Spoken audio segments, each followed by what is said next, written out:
The grandfather clock chimed 12, each note punctuating the stillness of the house. Laura was late. Much later than she'd ever been for any social event. The party at Lucas's, which she'd mentioned earlier in the week, was supposed to end hours ago. I glanced at my phone again. Her single text, sent 2 hours ago, read, "Running late. Don't wait up." Smiley face. The emoji felt forced, the kind of detail meant to disarm rather than reassure. When the door finally clicked open, I straightened, watching as Laura entered. She hesitated for a second before stepping inside, her movements tentative. "You're still up?" she asked, her voice light but with a waver underneath. She avoided my eyes as she set her purse down and slipped off her shoes. "I couldn't sleep," I said casually, though I was studying her every move.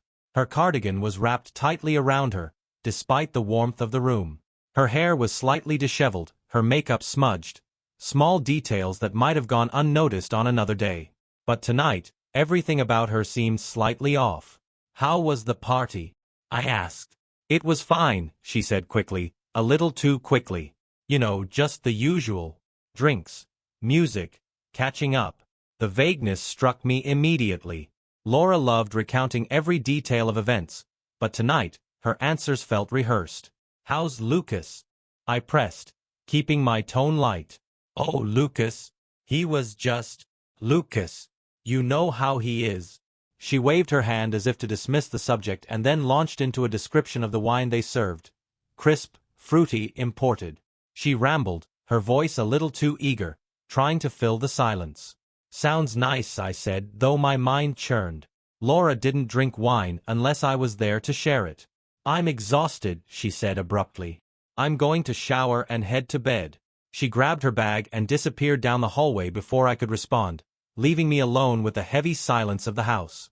Something was wrong, more than wrong. Her hurried explanations and nervous energy weren't like her. Confronting her now wouldn't get me anywhere. She was too guarded. But if there was one thing I excelled at, it was uncovering the truth in the smallest details. And tonight, Laura had left me plenty to work with. Laura's abrupt retreat to the bedroom left me sitting in the living room, surrounded by the weight of her strange behavior. My mind, trained by years of architectural analysis, couldn't ignore the cracks in her story. The details didn't line up, not with who she was, not with the woman I'd spent years building a life with. I replayed the conversation in my mind, focusing on her fidgeting hands, her darting eyes, and the unnatural rhythm of her words. The mention of the wine, in particular, gnawed at me. Laura didn't drink wine alone. It was always a shared experience. But tonight, she was overly eager to describe it, as if deflecting attention from something else. Then there was Lucas. We both knew him casually, a charming, social type who thrived on hosting gatherings. But the way Laura had brushed past his name, downplaying his role at his own party, set off an alarm. Lucas wasn't someone you could simply dismiss, and her nonchalance felt like an effort to bury something deeper. I glanced at the time, 12:30 a.m. I wouldn't sleep tonight, not with this unresolved tension hanging in the air. My mind flicked to her phone. Laura usually left it charging in the kitchen, but tonight, it had vanished along with her. She'd taken it to the bedroom. Another small detail, but one that added to the unease. I decided to let it go for the night. Pushing her now would only make her defensive, and if my suspicions were wrong, I risked creating a problem where there wasn't one. But if I was right, if there was something more going on, I needed evidence, not guesses. Before heading to bed, I began to mentally map out what I knew. Lucas's house had a distinct layout. I'd been there once for a dinner party. An open-plan living area, glass-paneled doors leading to the balcony, and a smart home system that Lucas loved showing off. Details floated in my mind like puzzle pieces, waiting for the missing link to connect them. As I lay in bed that night, listening to the faint sound of water from the shower, the weight of suspicion pressed down on me. I resolved to dig deeper, to gather the details Laura was so carefully trying to hide. If there was one thing I couldn't tolerate, it was betrayal, especially from the person I trusted most. The next morning, Laura was herself again, or at least the version of herself she wanted me to see. She hummed softly while preparing coffee, dressed neatly for the day. Her breezy demeanor might have been convincing on another day, but not now. Not after the lingering tension from the night before. Sorry about last night, she said casually, handing me a cup of coffee. I didn't mean to keep you up. The party just went a little later than I expected. No problem, I replied, matching her tone. Sounded like you had a good time. Her nod was quick, her eyes flicking away from mine. Yeah, it was nice to catch up with everyone. We should go to the next one together. The suggestion caught me off guard. She rarely extended invitations to these gatherings, claiming they were more her scene than mine. Maybe, I said, not committing. The rest of the morning passed uneventfully, but her casual cheer felt rehearsed. I watched for cracks in her mask, listening carefully to everything she said. She mentioned a few names from the party, dropping small anecdotes about conversations, but they were thin on detail, almost as if she'd pre-selected which stories to share. One detail, however, stood out. Lucas played that old playlist he loves. You know, the one with all those cheesy 80s hits, she said with a laugh. That caught my attention. Lucas's taste in music leaned heavily into modern electronica, not nostalgic pop. I stored the discrepancy away without comment, adding it to the growing list of inconsistencies. By the time she left for work, my mind was already in overdrive. I needed to act, subtly. I couldn't risk tipping her off to my suspicions. Instead, I focused on Lucas. If there was something to uncover, his house would hold the answers. I accessed a mental blueprint of Lucas's home, recalling its features. His smart home system, in particular, intrigued me. Lucas had once joked about his predictable passwords, laughing off concerns about security.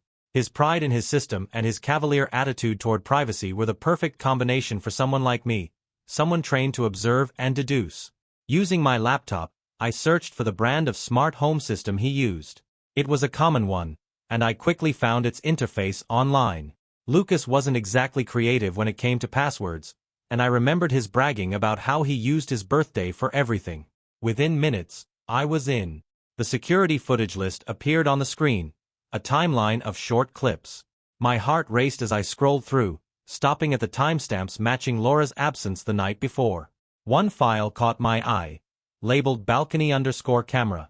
It was marked deleted, but I knew enough to retrieve it from the system's backup folder. When the file finally loaded, my chest tightened. The grainy footage showed the balcony, illuminated by dim string lights. Laura was there, unmistakable, leaning close to Lucas. Then, the moment that shattered whatever hope I'd been clinging to. She kissed him, a lingering, unmistakable betrayal.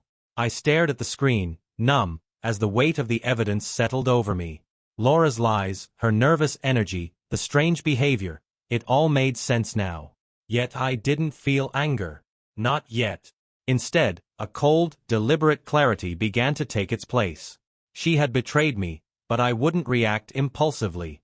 No, this called for something far more precise. I closed the laptop and sat back, letting the quiet of the house envelop me. If Laura thought she could hide this, she didn't know me as well as she thought. That evening, Laura came home with her usual cheerful energy, breezing through the door with a smile as if nothing had changed. She kissed me on the cheek, asked about my day, and began recounting some minor drama from work. She was playing her part well, but now, every word felt like a carefully constructed lie.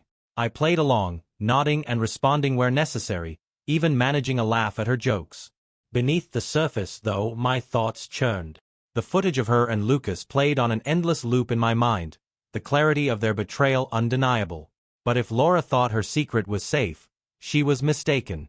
I wouldn't confront her outright, that would be too easy. She needed to feel the weight of her choices, not just in a fleeting moment of guilt, but in a way she wouldn't forget. I spent the next few days observing her more closely than ever before. Her phone rarely left her side, an unusual habit she hadn't displayed before. At night, I noticed her texting with a faint smile or typing quickly only to lock the screen when I glanced her way. Once, I casually asked who she was chatting with. Just a group chat, she said without missing a beat. Her tone was light, dismissive, but her fingers gripped the phone just a little tighter. Laura was careful, I'd give her that. But she underestimated me. During the day, while she was at work, I began making preparations. My first step was subtle.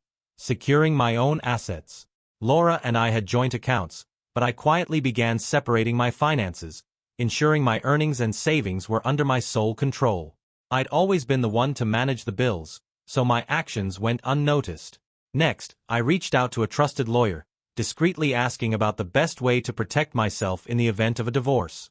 He didn't pry, and I didn't offer an explanation beyond wanting to be proactive. By the time we finished, I had a clear understanding of my rights and a strategy for ensuring Laura's betrayal wouldn't leave me at a disadvantage. But the most important piece of my plan required patience. If I confronted Laura too soon, she'd deny everything, and I'd lose the upper hand. Instead, I needed her to believe I was oblivious, that our life together was continuing as normal. Only then could I execute the kind of reckoning that would make her understand the depth of her betrayal. That evening, I proposed an idea during dinner. "We've both been so busy lately," I said, keeping my tone light and casual. "How about we take a weekend away? Just the two of us. A chance to reconnect." Laura's fork paused mid-air, her eyes flicking up to meet mine. For a moment, I wondered if she suspected anything. But then her face softened, and she smiled. "That sounds perfect," she said, reaching across the table to squeeze my hand. "I think we really need it." I smiled back, the image of the cabin I'd already booked flashing in my mind. Isolated, quiet, and far from prying eyes, it was the perfect setting for what I had in mind. The game had begun, and Laura didn't even realize she was already playing. In the days leading up to the weekend getaway, I carefully set every piece of the plan in motion. Laura's excitement seemed genuine, and she went about packing with a kind of energy I hadn't seen in weeks. Watching her, you'd think she believed this trip would mend whatever cracks had begun to form in our marriage. If anything, her eagerness to escape felt like an unspoken confession. Maybe she hoped the distance would wash away her guilt. While she packed, I made my own preparations. The cabin was a secluded property I'd rented under the guise of a romantic retreat. In truth, its isolation served a dual purpose. There would be no distractions, no interruptions, and no escape from the confrontation I was planning. On the morning of our departure, Laura was in high spirits. She hummed as she finished folding clothes into her bag, occasionally asking if we needed anything specific for the trip. "Wine? Snacks? Oh, maybe some candles. It'll be nice to make it special," she said, flashing me a smile. "Candles sound great," I said, matching her tone. Beneath my calm demeanor, I was meticulously reviewing the details of my plan. Everything needed to go perfectly.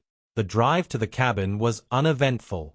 Laura chatted away about the scenery, her co-workers, and random plans for the future.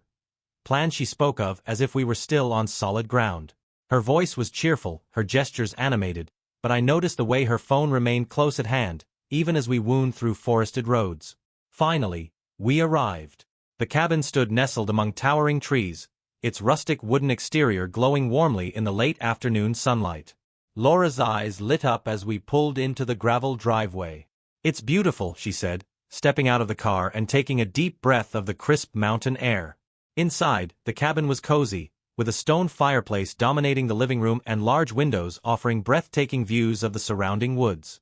"This is perfect," Laura murmured as she explored, her fingers brushing over the rough-hewn furniture and polished wooden counters. "It's exactly what we need," I replied, my voice steady. After we unpacked, I suggested a casual dinner. Laura eagerly agreed, and we spent the evening cooking together in the small kitchen. She laughed as I fumbled with the old-fashioned stovetop, playfully teasing me about my lack of culinary skills. For a fleeting moment, it almost felt like the Laura I once knew, the woman I had trusted implicitly. But the memory of that balcony footage was never far from my mind, anchoring me to the reality of her betrayal. Later that night, as we sat by the fire with glasses of wine, I brought up an idea I'd prepared carefully. "I've got something fun planned for tomorrow," I said, keeping my tone light. "A little scavenger hunt. I thought it'd be a good way to reconnect." Laura raised an eyebrow, intrigued. "A scavenger hunt? You? Since when are you into things like that?" "Since now," I said with a grin. "It'll be a surprise. Just trust me, you'll love it." She laughed, taking another sip of her wine. "All right, I'll play along. But it better not involve hiking uphill." I chuckled, hiding the deeper truth behind my smile. The scavenger hunt wasn't just for fun. It was the first step in ensuring she confronted everything she had done, and every lie she had told. The morning dawned crisp and clear, sunlight streaming through the trees. Over breakfast, Laura teased me about my scavenger hunt idea, clearly intrigued. What's next? Serenades under the stars, she joked. You'll see, I replied, keeping my tone light while bracing for the weight of what was to come. Today wasn't just about games, it was about delivering the truth in a way Laura couldn't avoid or deny. After breakfast, I handed her the first clue, a simple handwritten riddle. Where fire meets stone, memories ignite. Look for what began the light. She smiled and guessed aloud, the fireplace? Why don't you check? I said, watching her closely. She crouched by the hearth, finding a small box tucked behind the grate. Inside was a photo of us from early in our relationship, taken on a camping trip where we'd spent the evening laughing by a fire. Laura's expression softened as she studied it. I remember this, she murmured. You couldn't figure out the tent. And you couldn't stop laughing, I added with a faint smile. The second clue followed quickly. Where nature flows and time stands still, a reflection holds the thrill. It led her to the pond, where I'd placed a message in a bottle containing a note she'd written me years ago, during a rough patch in our marriage. As she read it aloud, her voice was quiet, tinged with emotion. One by one, the clues led her to carefully chosen tokens of our shared history. A movie ticket stub from our first date, a pressed flower from our wedding, a trinket she had gifted me just because. Each discovery seemed to chip away at her guarded cheer, leaving her increasingly emotional. Finally, the last clue read, where secrets rest and truth is stored, the key unlocks what's been ignored. I handed her a small key, gesturing toward the basement door. Her curiosity faltered into hesitation as she descended the stairs to find a locked wooden box waiting on an old table. She knelt, inserted the key, and opened it to reveal a USB drive. What's this? She asked, her voice tight with nerves. There's a laptop set up, I said, gesturing to the corner. Plug it in. She did, and the screen flickered to life, revealing the footage of her and Lucas on the balcony. The kiss. The betrayal.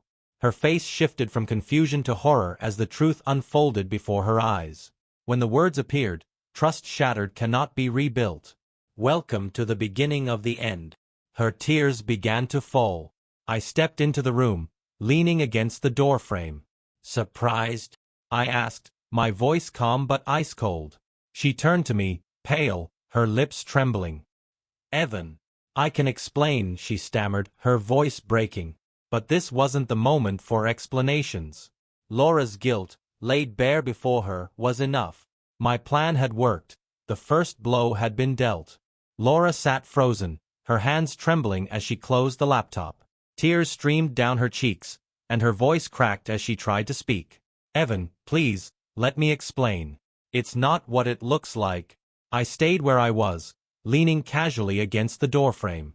Not what it looks like? I repeated, my tone calm. That's you and Lucas on the screen, isn't it? Or should I question my eyesight now too? Her face crumpled. It was a mistake, she pleaded. I didn't mean for it to happen. He came on to me. I didn't want to hurt you. A mistake. That word hung in the air, mocking the trust she'd shattered. I resisted the urge to respond immediately, instead letting the silence stretch until she squirmed. A mistake, I finally said.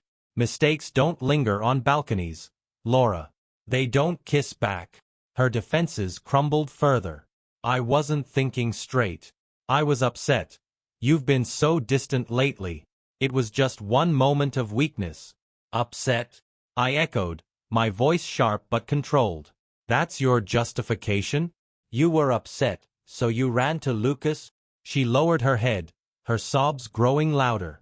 For a fleeting moment, I felt the sting of pity, but it evaporated as quickly as it came. Laura's tears weren't for me or our broken marriage. They were for herself, for the consequences she hadn't anticipated. I'm sorry, she whispered, her words barely audible. I know I've hurt you, but I still love you. We can work through this. I'll do anything to fix it. I let out a quiet, humorless laugh. Fix it? Do you have the first clue what you've broken? Trust isn't a vase you can glue back together, Laura. It's the foundation of everything we've built. She tried to reach for me, but I stepped back, her touch now something I couldn't bear. This weekend wasn't for us to reconnect, I said evenly. It was for me to make you understand the depth of your betrayal. To watch you come face to face with what you've done. Her sobs broke into incoherent pleas, but I cut her off. I've already filed for divorce. My lawyer has the papers. And before you think about fighting for what's mine, let me assure you, I've taken steps to ensure your lies don't pay off. Her head shot up, panic flashing in her tear-soaked eyes. What? Evan, you can't mean that. I can and I do, I replied, my voice unwavering. You'll leave this cabin with nothing but your guilt, Laura. No excuses, no stories to tell yourself about how this wasn't your fault. I turned and left her in the basement, her sobs echoing behind me as I ascended the stairs. Back in the main room, I poured myself a glass of water, staring out at the serene woods beyond the window. The irony wasn't lost on me. Such a peaceful setting for the chaos of unraveling a marriage. For the first time in weeks, I felt a sense of closure beginning to settle. But this wasn't over. Laura needed to fully grasp what it meant to live with the consequences of her choices. The rest of the evening passed in strained silence. Laura sat in the living room, her tear-streaked face buried in her hands, but I refused to engage further. There was nothing left to say. Everything had been said in the basement. The truth was laid bare, and the weight of it seemed to crush her. She called out my name a few times, but I ignored her. It was the least she deserved. Later, as night descended and the cabin grew colder, I packed my things in deliberate silence. The cabin was meant to be our retreat, but now it was nothing more than a cage of remorse for her. I had no intention of spending another moment there with her. I didn't want to look back, didn't need to. But before I left, I made one last visit to the living room. Laura was still sitting there, staring at the fire, the same shattered expression on her face. She didn't look up when I entered. I'm going to leave, I said, my voice flat. You'll have the cabin to yourself. She lifted her gaze slowly, her eyes red and swollen from crying. Evan, please, she whispered, voice trembling. Where are you going? Home, I answered. I've already arranged for everything to be finalized. I won't be back. Evan, no. Please don't leave me like this. I love you. I'll change. I promise. Just give me another chance. I shook my head, my jaw tightening. I can't. You don't understand. You broke something that can't be fixed. I don't trust you anymore. I'm done. Her desperate gaze followed me as I moved toward the door, but I didn't stop. She wouldn't get a second chance to hurt me, not after what she'd done. I stepped outside into the cool mountain air, breathing deeply. The tension in my chest loosened just a fraction. I had been preparing for this moment for weeks, but actually walking away felt like something far more profound. It wasn't just the end of our marriage. It was the end of the person I had been with her. That person, the one who trusted her, who believed in us, was gone. I drove away without a second glance, leaving Laura behind with nothing but the weight of her actions and the bitter remnants of what we had once shared. Back at home, I immediately began the process of severing all remaining ties with her. It wasn't just the divorce papers, it was everything that came with it. Closing joint accounts, consolidating what was mine, and making sure Laura couldn't access anything that I had worked for. I wasn't going to let her profit from this betrayal. But the most important part of my plan came next. Laura wouldn't just lose me. She would lose her comfort, her stability. I quietly made sure that her workplace was aware of her mishandling of projects, subtle enough to raise suspicion without being obvious. Within a week, she was dismissed from her job. It wasn't something I reveled in, but it felt fitting. Her actions had consequences, and she would have to face them alone. In the days that followed, Laura tried to reach out to me. Her calls and messages grew more desperate. At first, I ignored them. Then, one evening, I responded. It was brief, to the point. Enjoy the memories of that cabin, I wrote. They'll remind you that actions have consequences. I turned off my phone and moved on with my life, feeling the weight of her betrayal lift, bit by bit. There was no room for her in my future, and I was finally free to start again. Days turned into weeks, and the weight of everything that had transpired began to settle. I tried to focus on moving forward, rebuilding a life that no longer included Laura, no longer carried the weight of her lies. For the first time in a long while, I felt free. Free from the emotional manipulation, the quiet doubts, and the betrayal I had lived with for too long. Work became a welcomed distraction. I threw myself into my projects, dedicating my energy to new architectural designs and contracts that had been neglected in the chaos of my marriage. My colleagues noticed the change, commenting on how focused I seemed, though I never let on how deeply personal the shift was. But even in the calm, there were moments when the truth hit me in unexpected waves. Memories of our life together, good and bad, crashing into my thoughts.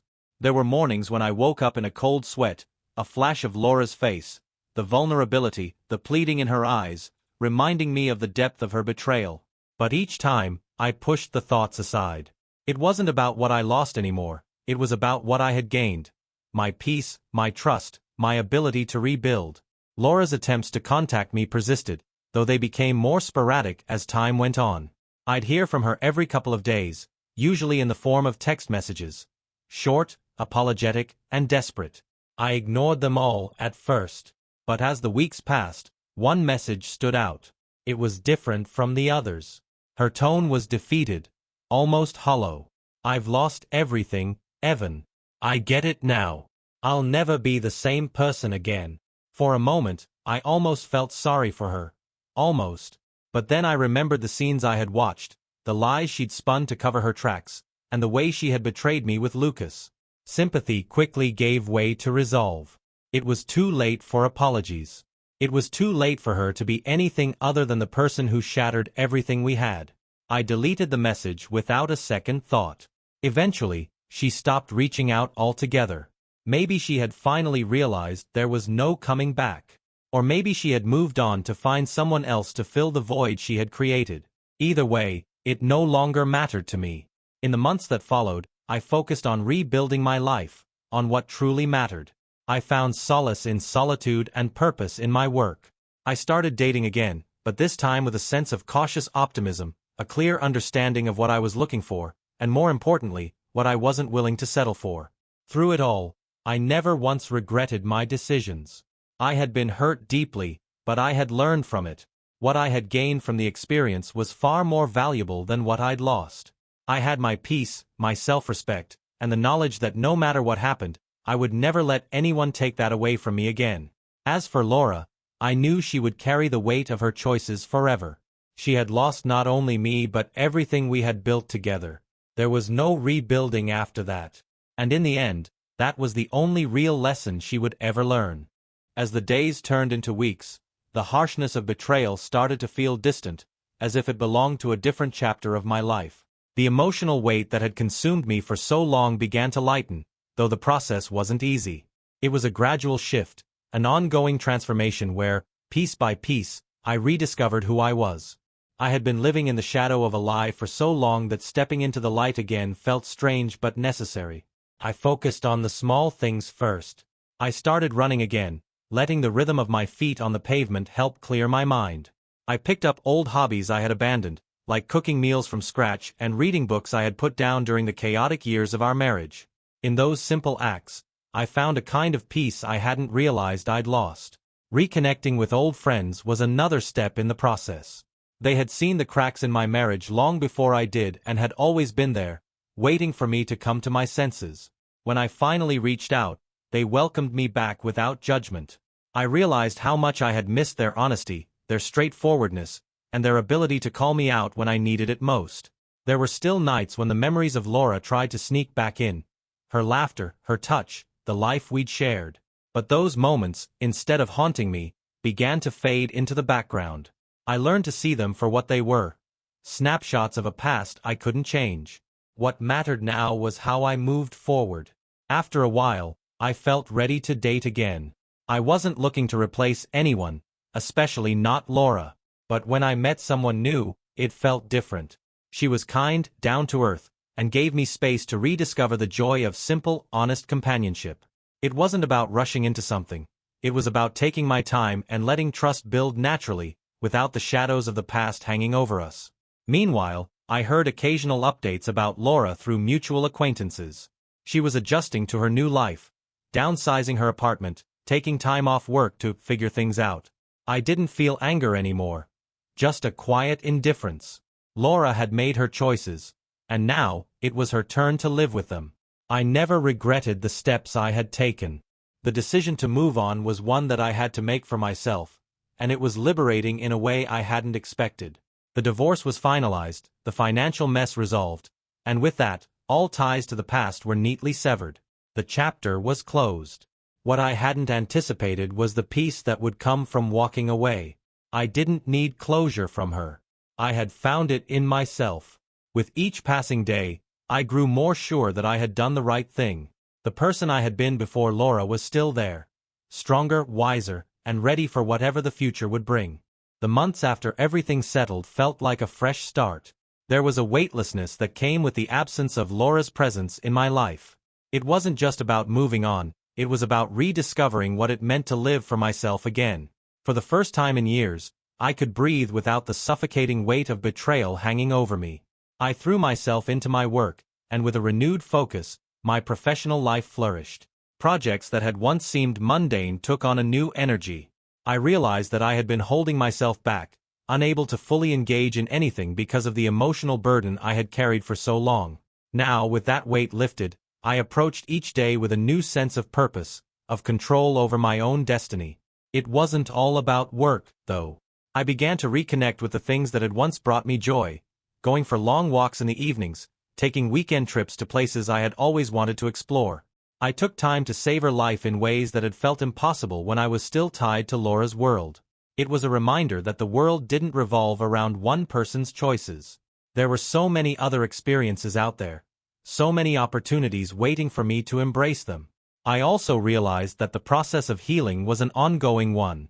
I didn't expect it to be linear, nor did I expect the scars of the past to disappear completely. But each day felt like a step forward. I was no longer the man who had been so lost in Laura's manipulation, so blinded by love that I couldn't see what was right in front of me. I was rebuilding myself piece by piece. My relationship with the woman I had started seeing progressed, though we both took things slow. It wasn't about rushing into anything. It was about creating something real and lasting. She was patient, kind, and most importantly, trustworthy. Her presence in my life wasn't meant to fill a gap left by Laura. It was about enjoying the company of someone who respected me, who understood the value of honesty. She didn't try to erase the past, but rather, we built something new together, free from the baggage of betrayal. As I moved forward, I heard snippets about Laura's life. She was rebuilding too, but it was clear that her journey wasn't easy. I didn't feel sympathy for her, not anymore. She had made her choices, and now she was paying the price. I couldn't help but think that perhaps the hardest lesson she'd learned was that trust, once broken, could never be restored. I had my own life to focus on now. The mistakes of the past no longer defined me. What mattered now was the future I was building, the person I had become, and the relationships that had the potential to grow from a place of trust, not lies. It wasn't just the absence of Laura that gave me peace, it was the clarity I had gained, the understanding that I was stronger than I had ever realized. And as I looked toward the future, I knew that the journey ahead would be one I was ready for. This time, I was choosing my path, free from the past that had once held me captive. Over a year had passed since the divorce, and while I had moved on in many ways, there were still moments when the past briefly resurfaced. I'd sometimes catch myself wondering how things could have been different, if I'd paid closer attention or noticed the signs earlier. But those thoughts quickly faded. I had learned to focus on the present, on the life I was actively building. I spent more time with friends now. We'd share dinners, weekend trips, or simple nights in, and their company was grounding. They never brought up Laura, and I appreciated that. They knew I was better off, and that made it easier for me to let go. I realized that true relationships are built on trust and mutual respect, and I had learned to appreciate that more than ever. Work also flourished. With the emotional weight lifted, I was more focused and driven. Projects I once found mundane became fulfilling, and I started gaining more recognition in my field. I felt like I was finally reaching the potential I had always had, but had been unable to fully access while tangled in the chaos of my past life. This was my time. I was actively building the future I had once dreamed of, free from the shadows of betrayal. One evening, I ran into Lucas, of all people. It was unexpected, and at first, I felt an uneasy rush of memories. I had never fully confronted him about the affair, but I wasn't angry anymore. I had moved on, and that chapter was closed. He waved from a distance, his usual awkwardness still apparent. He approached cautiously, but I remained calm, giving him a polite nod. "How have you been?" he asked, his voice slightly hesitant. "I'm good. Really good. You?" I replied, surprised at how little the encounter affected me. He shrugged, his tone almost apologetic. "Things have moved on. It's been a rough year, but we're figuring it out." I didn't feel the urge to dig deeper or to ask him about his regrets. That wasn't my concern anymore. I had let go of any anger, and I wasn't interested in revisiting the past. We exchanged a few more pleasantries, but I was ready for the conversation to end. There was no desire to continue it, no lingering feelings of betrayal. As I walked away, I realized how much I had changed. I wasn't the same person who had discovered the affair. I was stronger, more focused, and at peace with where I was.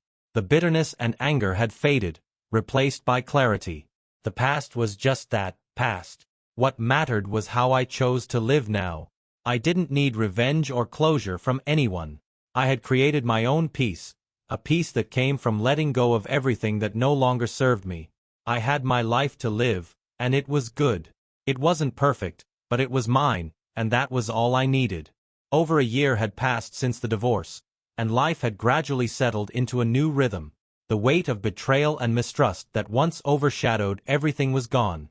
I woke up each day in my own space, and for the first time in a long while, I felt at peace. It was a strange feeling at first, but it soon became liberating. During this time, I began rebuilding a sense of trust in myself.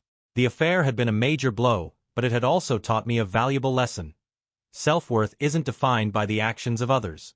For too long, I had let Laura's choices dictate how I saw myself, but now I understood that I was not a victim. I was a man who had survived, grown, and regained control of his own life. The quiet moments gave me the space to reflect on who I was before the marriage and rediscover parts of myself I had lost. I realized that the pain of the past didn't have to define me. I wasn't just a man hurt by betrayal. I was someone who had learned to rise above it. I also began to think about what I wanted in the future, especially in a relationship. I wasn't in a rush, but I had a clearer sense of what truly mattered: honesty, mutual respect, and emotional maturity. I needed someone who could offer these things and meet me where I was, without carrying the baggage of my past. It was during this time that I met Emma. She was different from anyone I had known. Calm, patient, and kind, she gave me the space I needed without pressure. There was no comparison to Laura. Emma was someone entirely her own, and our connection felt fresh. We took things slow, with no rush or expectations. Emma understood where I was emotionally, and she didn't try to push me into anything I wasn't ready for.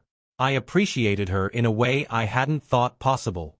Work also continued to go well, and I began to think about my future beyond just the day-to-day. For the first time in a long while, I felt like I was actively shaping my life in a way that felt authentic. I wasn't just going through the motions. I had goals, and I was moving toward them with a newfound clarity. Looking back, I could see how much I had changed. The pain of the past no longer controlled me. The scars were there, but they didn't define who I was. I had learned that life is unpredictable, and while people can disappoint you, that doesn't mean you stop trusting or loving. The most important relationship is the one you have with yourself. Once I understood that, everything else started to fall into place. I no longer needed the past to shape my future. The road ahead was mine to walk, and I was ready for whatever it brought. It was a quiet Saturday morning when I received the call. I had almost forgotten the sound of my phone ringing at this hour, having long since become accustomed to the peace and solitude of my new routine. But when I saw the name on the screen, my stomach twisted in a way I hadn't expected. It was from Laura. I had no reason to answer, yet something inside me urged me to pick up. Perhaps I had grown so used to leaving the past behind that even the smallest intrusion felt jarring. Taking a deep breath, I pressed the phone to my ear, unsure of what I was about to hear. "Evan, I know you probably don't want to talk to me." Laura's voice was shaky, her words hesitant. "But I need to explain myself. I know it's been a long time, but I've been thinking about everything. I don't expect forgiveness, but I need you to understand. I didn't know what to expect." Part of me was curious, but the other part, the one that had finally put the pieces of my life back together, wanted to hang up and move on. I'd been through enough already, and I had no intention of reopening old wounds. But I listened.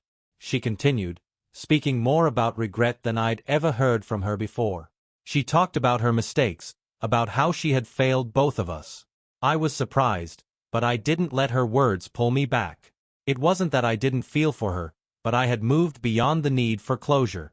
I'd found it on my own, in my own time. "You don't need to apologize to me anymore," I said softly when she finished. "I've let go of what happened. It's done, Laura." There was a pause on the other end of the line, as if she wasn't sure how to respond to my calm detachment. I wasn't angry anymore, but I wasn't going to allow her to undo the healing I'd worked so hard for. "I'm sorry," she said, her voice small. "I've been so lost, and I didn't know how to fix things." "I don't expect anything from you. I just wanted you to know that I'm sorry for what I did." I didn't know if that would be the last time I heard from her, but it didn't matter. I had done my part. I had listened, I had let go, and I was at peace with the past. There was nothing left for me in that chapter anymore. As I hung up, I felt a strange sense of closure, not because of anything Laura had said, but because I had reached a point where I no longer needed anything from her to move forward. My life was mine now. I had found my peace. I looked around my apartment. My space, filled with the things that made me feel grounded.